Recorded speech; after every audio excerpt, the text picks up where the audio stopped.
Thank you. All right. Yeah, I know it's early, but thank you very much for coming and attending. I do appreciate it. We have about an hour together, and I hope you guys will enjoy your breakfast, and I will make sure to keep your attention throughout the next hour. To begin with, I also just wanted to mention that SCIEX is collaborating with 908 Devices, and we are going to extend our CESIMS portfolio starting in next year. So that's the plan. And that's just something where SCIEX wants to keep strengthening its stake in conducting CESIMS research. And for now, as of today, I wanted to give you a little bit more overview of our current platforms that we have for the CESI that is out there. And I just wanted to highlight a couple of things varying from its flexibility and also some application workflows and research that is being conducted in the field right now with some of our customers. Okay, and I will focus on how CESI can be employed to resolve some of the challenges you might face when it comes to conducting protein analysis and polar analytes. Okay, so to begin with, starting more with a traditional concept of doing CESIMS, which is based on the sheath flow connection. And this is just the top half of the slide, gives you a schematic overview of how those connections are being done, where in the middle you have a CE flow with your sample analyte surrounded by a sheath liquid and a nebulizing gas on both sides, so top and bottom, where both liquids are going to merge together at the very end when the electrospray is being generated. And one of the important things to highlight here is that you need to mix the liquid flow with the nebulizer gas, and you also obtain, or it results in some type of dilution and sample dilution, which is about a factor of 100 up to 1,000 fold, depending on the flow rate that you are applying, in order to apply some voltage and electricity to generate the electrospray that transfers your sample analytes into the mass spec. And using this schematic as a background information, when we compare this to our CESI platform, one of the biggest differences is that it's a sheathless interface. So it's a direct connection between CE and MS, where you have a high-resolution CE separation technique hyphenated to high-resolution mass spec system. And in this case, I'm not sure if you have seen that system already or not. A couple of you have it in the laboratories already. So on the left side, we have the CESI 8000 Plus system connected, in this case, to a 6600 SCIEX high-resolution mass spectrometer. And two important items to consider during this connection is that we are applying, or we're using it at very low flow rates, ranging between 10 to 100 nanoliter per minute. So those are really minimal. And as I said earlier, difference between sheath flow and sheathless interface is the fact that there is no sample dilution, so you achieve a very high sensitivity. And one of the core elements to connect those two systems together is also depicted here on the lower part of the slide, where we have an OptiMS cartridge that you can simply insert into our CE system, and then the plug and the sprayer that is integrated in the cartridge itself can go directly into the adapter of the mass spectrometer. Okay, if we want to zoom in a little bit onto the cartridge itself of the CESI platform, which is one of the core elements to conduct your CESIMS research, the red box over here just zooms in a little bit closer of the very end of the cartridge itself. And here in the middle part is just like a schematic overview of how the system operates and works, where you have the capillary in the middle, you have the polyamide coating outside of it, and towards the very end, right before the electrospray is being generated and your analytes transfer into the mass spec, we have a metal needle that contains some static conductive liquid. And this is also the point of contact with electricity and the voltage. So right over here at the edge tip, so here you see the difference. In orange, you have the polyamide coating that is being taken away at the very end, where you have a porous tip. and that allows you to spray directly into the mass spectrometer. So the CESI in this case stands for the integration of capillary electrophoresis, CE, with electrospray ionization, abbreviated as ESI, into a single dynamic device. So this is where the nomenclature comes from. Okay, so here on this slide, I wanted to show and highlight you a couple of analytical benefits that come along with coupling CE to mass spectrometer. And I think two of the biggest highlights to mention and stress upon is given the fact that we are dealing with very low flow rates in a couple of nanoliter per minute range, some of the highlights are that we have an exponential increase in sensitivity. So the graph on the top left shows you on the y-axis we have the sensitivity in total ion count, and on the x-axis we do have different flow rates. So the first column, for instance, shows a flow rate of 10 nanoliter per minute, and the last bar shows you a flow rate of 350 nanoliter per minute. And those the difference in those numbers mean that when you use a 10 nanoliter per minute flow rate, you achieve an exponential increase in sensitivity as shown over here. And you also find a similar pattern when it comes to ion suppression. So some scientists over here have tested it a couple of years ago, where with decreasing flow rate, so if we go from the x-axis from 400 nanoliter per minute down to 50 and 10 nanoliter per minute, we also have a substantial increase in ion suppression, which allows you to get more out of your mass spec and be a little bit more accurate when it comes to identifying specific peaks and analytes. A few other items to mention is that using the CESI platform can be an orthogonal method to more conventional techniques such as LC-MS. And our CESI platform also provides a couple of modes to inject your sample, ranging from pressure over to a couple of different electrokinetic injection modes. So this provides you some options for advanced selectivity and enrichment to transfer your sample from your classic vial into the capillary itself. And as I mentioned earlier, given the fact that we are dealing with very low flow rates, the consumption of buffer as well as sample material is very minimal. And that is also something to keep in mind, that we're dealing with nanoliter volumes throughout the system. And also something noteworthy is the fact that there's no sample carryover, since we are having a capillary that is an open tube essentially. It does not have any sieving matrix or any retaining column characteristics. Anything that goes into the capillary also exits the capillary. And that also allows you to eliminate carryover. Okay, so I'm not sure if you have seen some of our capillaries before, but here's just like a brief overview of capillaries that we have available for you to choose from. Like starting on top, for instance, we have a neutrally coated cartridge.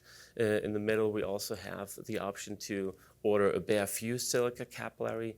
And then we also provide very clear instructions of how to code capillaries for PEI. And for you to choose the right capillary depends on what application do you use, what sample type do you focus on. Is it like peptides, or is it something for proteomics, or more in an intact protein range? But those things are outlined on our website, as well as you can ask me too. But this is just like an overview of cartridges that you can choose from.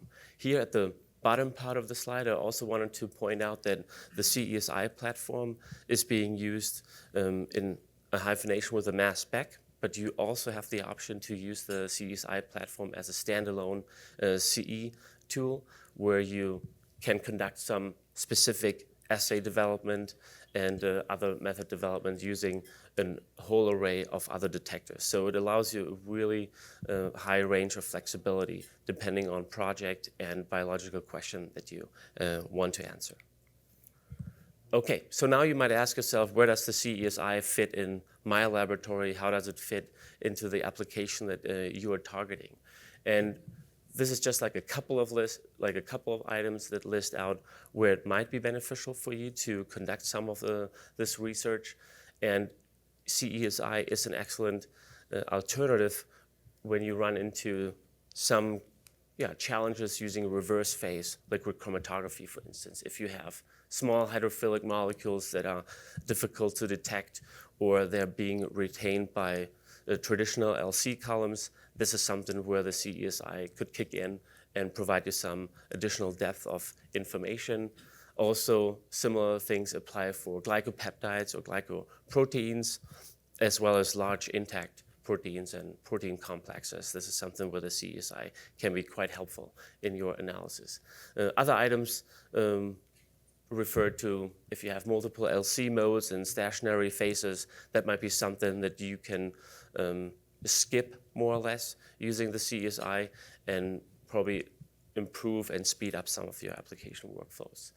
Then, as I mentioned earlier, since there is no risk of sample carryover, the CESI can be quite advantageous when it comes to analyzing sticky analytes that are hard to get off a column, for instance. In this case, since it is an open tube, something like a tunnel, it just goes in and goes out. And the other advantage that the platform offers you is also the ability to analyze a whole array of protein types or sample types ranging from small ions over to peptides, glycopeptides, and proteins. So it covers a whole lot, and that is also something that I'm going to use today to show a couple of examples and applications our customers have deployed over the past couple of years and continuing going in those areas. Okay, so let's just start with the first section of this presentation, where I wanted to give you a little overview of applications that are being used in an agricultural and environmental environment using CESI. And we can start with global agricultural trade. And as I mentioned here on the very top, the trade in general using agricultural products are depending and rely on chemical regulation. And the CESI provides an opportunity to break down some of those trade barriers, like literally, and I will try to explain at least one or two examples of where it can play a role, or where it actually does play a role already. So, for instance, when agricultural goods are being transported and imported, exported across borders, one of the common techniques is post-harvest fumigation, and it prevents food from deteriorating. And we all know this, like if we want to buy an apple, we don't want to buy an apple that is half rotten. So it's very important to keep it intact and also tasty. So one of the common techniques is to use nitric oxide oxidation during those transportation processes. But those techniques generate nitrosamine compounds that are being classified as carcinogenic. So it's very important to keep a close eye and monitor those levels of nitrosamine during transportation. And it's very critical before those agricultural goods are being accepted at the border or by other agencies. They need to have verification and testing been done ahead or right at the border. So it's very critical to have a good sense of what those levels are and whether they cross specific limits and thresholds. Because you don't want to end up with containers full of food that are not being accepted. And there were situations where this happened, and it caused quite a little bit of trouble. So the bottom part of the slide just shows you an overview of some compounds that our customers are looking into from the nitrosamine family. I'm not going to read them out completely, but some of the abbreviations ranging from DPA over to NDPA, etc., are compounds that need to be monitored and measured. And the way it's currently being done is via GC-MS techniques. So that is one of the more traditional techniques that is being employed on a regular basis, but at the same time, scientists also run into regular challenges to accurately identify and separate those items and compounds, because those ion species co-elute, and when this happens, it's very difficult to accurately separate and identify those compounds. So at the bottom slides over here, we have two examples of DPA and NDPA that coalute at the same time around here, 0.018 minute over here in time. And that is just something that our customers, as well as at the border agencies, run into to analyze. So they started to use CESI-MS on a more regular basis to exactly overcome this challenge of coelution. And as I mentioned earlier, the 5 species that those scientists are monitoring and required to present data and concentration levels on are depicted over here, where you do not see any overlap across those 5 ion species. It's well separated, and that also allows the scientist and user to easily and straightforward identify and quantify the levels of those ion species. So that is a very elegant solution to address some of those trade barrier challenges that we're facing in our world as of today.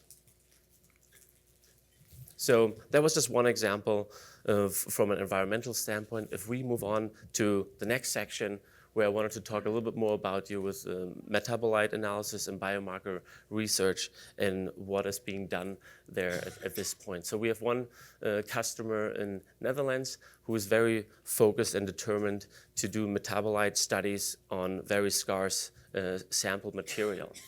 And this person and his team, they're doing metabolic profiling of limited sample material, and they were able to effectively analyze metabolite content of injecting as little as 0.25 cell volume in cell material into the CESI system, coupled to mass spec.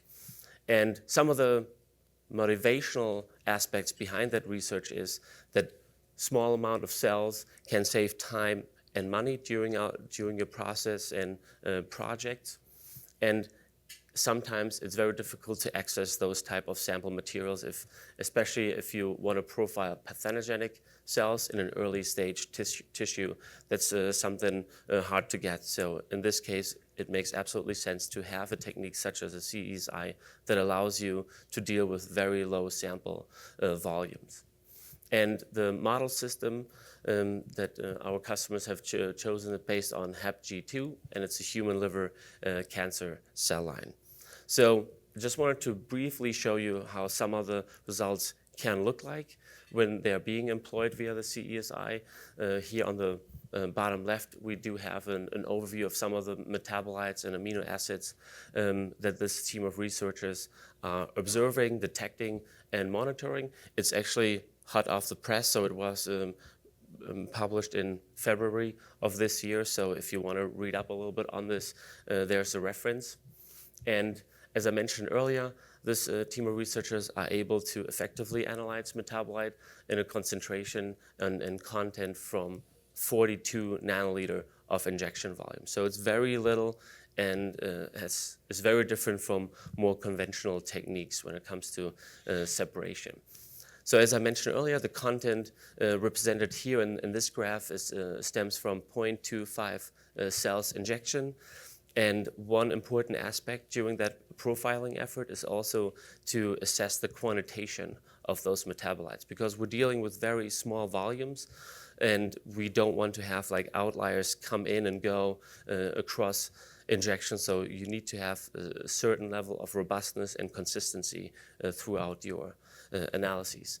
So the researchers were also trying to assess the variation from one injection to the next, and they picked a certain set of metabolites during the analysis, and the migration time, for instance, was less than 3%, as well as the peak area also ranged of less than 10% in RSD values. And those values and numbers are acceptable, especially under nano ESI conditions. If we shift our focus a little bit further, so coming from metabolite analysis, going more into biomarker research, there's also exciting things that are being done at the moment. And if we take one example, for instance, of the parathyroid hormone, which is a compound that regulates calcium blood levels in our bodies.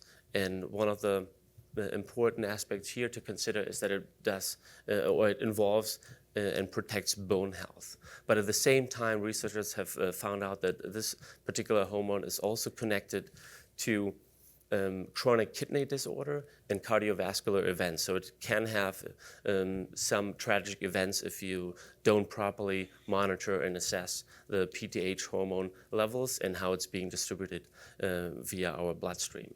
And one important aspect to consider in those type of researches or research is that you not only have to monitor and detect the PTH level in general, you also need to assess PTH variance, which is quite critical because the composition and relative abundance amongst those PTH variants also help you to accurately determine a proper treatment and allows you to have an improved diagnosis.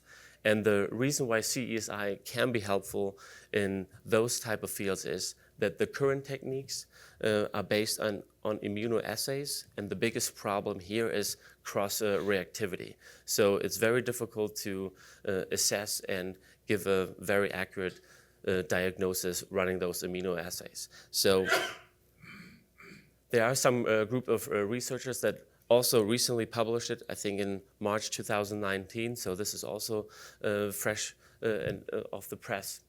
And yeah, again, here you have a very sensitive and selective separation of those intact PTH variants. And as I mentioned earlier, it's very critical to detect and identify those variants, which is difficult on an immunoassay level. But here, if we just take a quick look on the separation line using the TIC profile, so the total ion count over here, you see three distinct peaks and three distinct shapes with pretty much baseline separation. And they represent three distinct variants of the PTH hormone. And that's quite cool to see because as you see here, there's no correlation, there's pretty much minimal overlapping, so researchers can directly and easily detect and separate those variants that help to provide a proper diagnosis.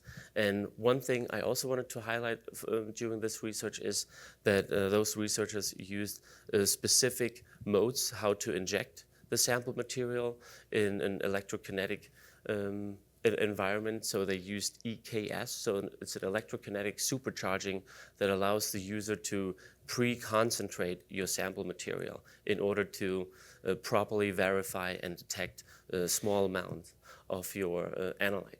So they were able to accurately detect low concentration of a targeted PTH level down to picogram per milliliter level. So those were very exciting news to see the CESI move forward some of those research aspects. So if we move now, I hope you can follow it from smaller analytes over to larger analytes. If we want to dive into a little bit of intact protein analysis and what the CESI can do for you and your workflows in charge variant analysis is something I wanted to provide you some context on. And I'm not sure if you're familiar or how familiar you are in general on CIF, but using CIF as a standalone CE technique is something that is currently and commonly employed to assess different characteristics on your protein. And PI markers are usually being used to assess those characteristics, whether your drug falls more in an acidic range or basic range. And I just wanted to show you a quick comparison between our CESI system and a more LC traditional system and how the separation efficiency impacts those PI markers. And some of the characteristics we need to look at those PI markers are that they're small peptides that pretty much differ in their charge content, but not really in size. And due to the fact that there are differences in charge, this is where the CESI comes in quite handy because the electricity is the driving separation force. And anything that is different in charge is the driving force to be separated over here. So we have a comparison of 4 specific PI markers ranging from 10 to 4, so that would cover a whole range of drugs that are usually being developed in laboratories. And on the CESI side, we can see that under 30 minutes, you have a very good separation and elution of those compounds that do not overlap. Whereas in a LC environment, it's a little bit more difficult to achieve this type of separation because they elute pretty much around the same time.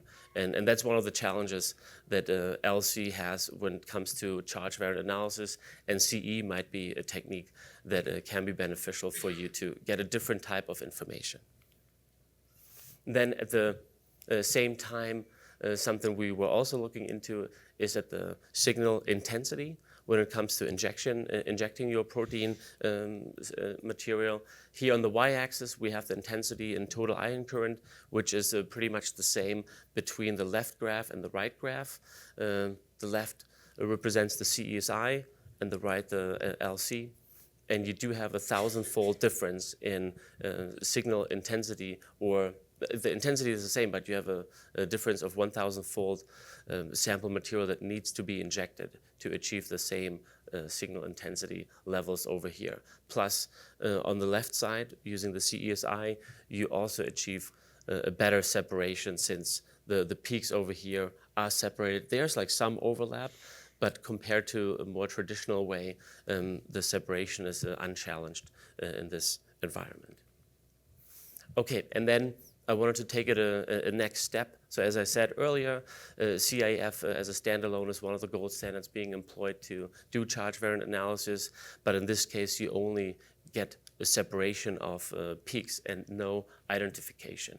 So we've done some studies on comparing various techniques between each other. So on the left side, you do have a separation profile of a NIST monoclonal antibody, which is commercially available, and you do have a sequence and number of 6 major peaks being detected using a CZE separation technique. And here on the y-axis, you have a UV trace and UV intensity. The same applies on the graph here in the middle of the slide, where we employed CIF techniques to separate the NIST antibody, and you do have the same number and sequence of major peaks being separated and shown here. And again, on the y-axis, you do have the UV trace and intensity.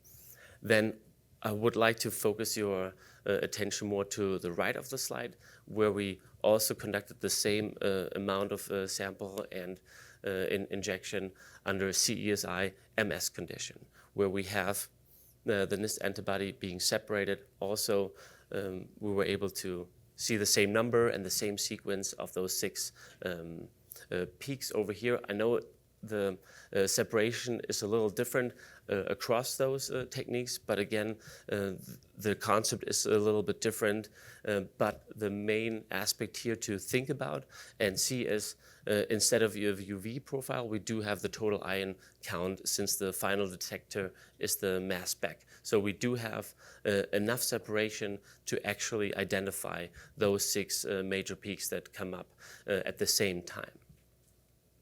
And moving the information from those 6 peaks onto this slide. I know this is a little bit busy, so I'm trying to guide you through this.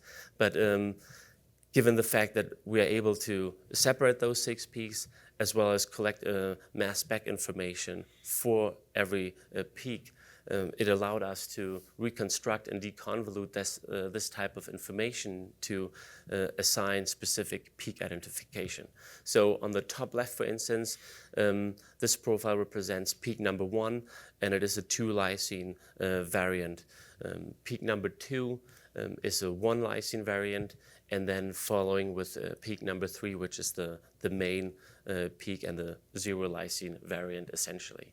The lower graphs over here represent some deamidated species in a more acidic environment with like +2, 4, and 6 Dalton variants between them. So overall, we're able, to get a really good separation as well as identification at the same time that provides you some glycosylation profile as well on an intact level. And if we want to move those type of results from an intact level down to a subunit level, we employed the same technique using CESI coupled to one of our 6600 mass spec. And again, we used the same NIST antibody and enzymatically digested and reduced it. And this slide shows you some results on the heavy chain only. And this is like some of the profile, how it looks like with the TIC trace. On the bottom left is one example and representative of the G0F component. And I think it's very clear to see that there is a monoisotopic resolution on a heavy chain and the subunit analysis. And that is something very important to consider because it allows us to clearly and easily identify different heavy chain variants in this case. So here we identified 4 distinct heavy chain variants over here. And if we zoom into one of those 4, we can see different glycosylation profiles over here. We see different deamidated species. We also see some oxidized forms over here, for instance, on heavy chain 2 on the second one. So overall, it gives you a wealth of information across those variants to zoom in and look into a particular post-translational modification that you want to target and monitor at the same time. If we apply the same pattern moving from heavy chain to a light chain, we see a very similar pattern and similar trace where we also achieve a monoisotopic resolution using one of the G0F variants as a representative. And again, on the right side, we have a whole bunch of mass spec and zoom in representation of different PTMs on a light chain level. So it just provides you quite some area to play with and monitor very accurately depending on what PTMs you're interested in. So another very interesting aspect is moving on from characterizing your protein and analyte more to a quantitative aspect. That's probably also something that is quite important. So also moving on from using some of our accurate mass spec onto some of our nominal mass spec to couple with our CESI platform. We had some collaborators at GSK in England that have done some extensive method development for their drug development pipeline. And to bring you some context, it was quite important to establish a few baselines, because if you want to quantitate your intact proteins, you want to make sure that it is reliable and robust. So here, for instance, we have a direct comparison between our LC-MS systems and our CESI system at the bottom over here. And the same sample, in this case a neuropeptide, was being used to compare signal intensity and then running a blank injection right afterwards to see what is the carryover. So in this case, on an LC method, the carryover is about a little bit less than 1%, whereas the carryover on the CESI platform is negligible. So there's a 100-fold difference between those type of analysis using the same amount of sample and the same concentration. So those were some important baselines to establish throughout the method development to quantify intact proteins, as well as looking at the different injection modes that the CESI provides, as I mentioned earlier throughout my talk. So here, for instance, we're also looking at the signal to noise ratio for the same neuropeptide with the same concentration. And the y-axis across all 3 are the same in signal intensity, but what you notice is that the actual signal from your analyte varies substantially depending on how you transfer and how you inject your analyte into the capillary and the CESI system. So here, for instance, the left represents our LC-MS setup with a 10 microliter injection volume at a 300 microliter per minute flow rate. And as you can already tell, it's very different from a nanoliter per minute flow rate. Over here, for instance, we use a isotachophoresis injection mode on our CESI platform that also allows you some type of an enrichment. But the injection mode that I mentioned earlier with the electrokinetic supercharging, we see a more drastic increase in signal intensity. And that also is one aspect to think and highlight when it comes to sensitivity. So those were some benchmarks that our customers had to establish at first, and then they used that technique to evaluate some of the actual samples and some of their plasma samples. And what they have also done is to kind of streamline and simplify the type and sample that they're using for those method development, and they just got rid of the IDS digestion, and they were only looking at the heavy chain and light chain subunit of their monoclonal antibody, just to facilitate a faster and streamlined analysis in under 15 minutes. So as you can see here on the bottom, we have the total ion count trace on the y-axis and the time on the x. What they have monitored is the light chain and the heavy chain, and at the same time, throughout their development, they utilized a second separate monoclonal antibody that was in the pipeline as an internal standard, just to monitor and identify differences and nuances across those light and heavy chain. And taking those type of developmental steps into consideration and funnel them into a more conclusive way is that those customers were able to dramatically increase the precision in identifying, monitoring, and especially quantifying those subunits of their monoclonal antibodies by using an internal standard. And the statistics that they have generated throughout the course of the development. So here on the right side, I know it's a little bit busy. I'm not going to read out every number, but the statistics are acceptable for biotherapeutic analysis, where they look particularly at a single charge state components as well as multiple charge state components.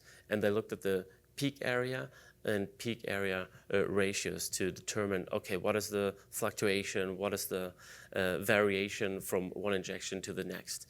And across 12 injections, the quantitation on both single and multiple charge state components were around 7% in coefficient variance.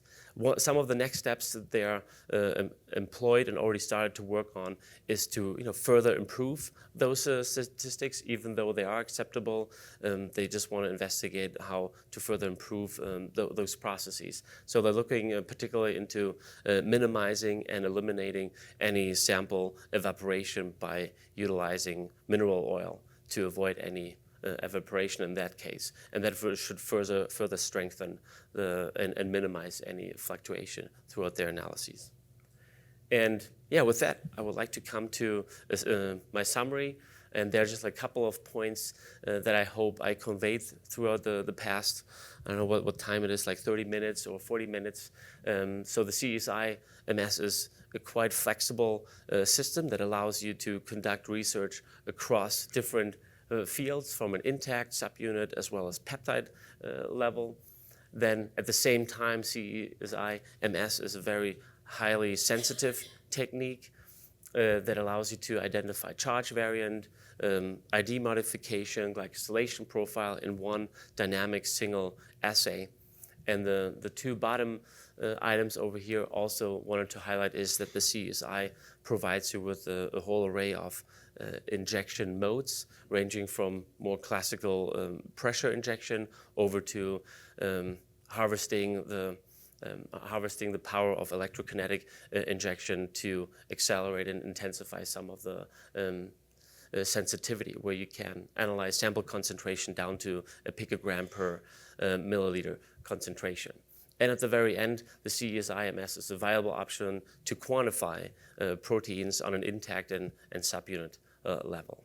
And yeah, with that, I would like to thank our internal team that have been involved in collaborating and supporting our customers, as well as our customers itself from USDA, for instance, LUMC, and GSK, just to name a few that provided the results and information I shared with you today.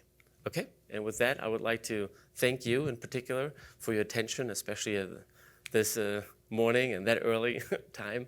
And if there are any questions, please let me know. Thank you.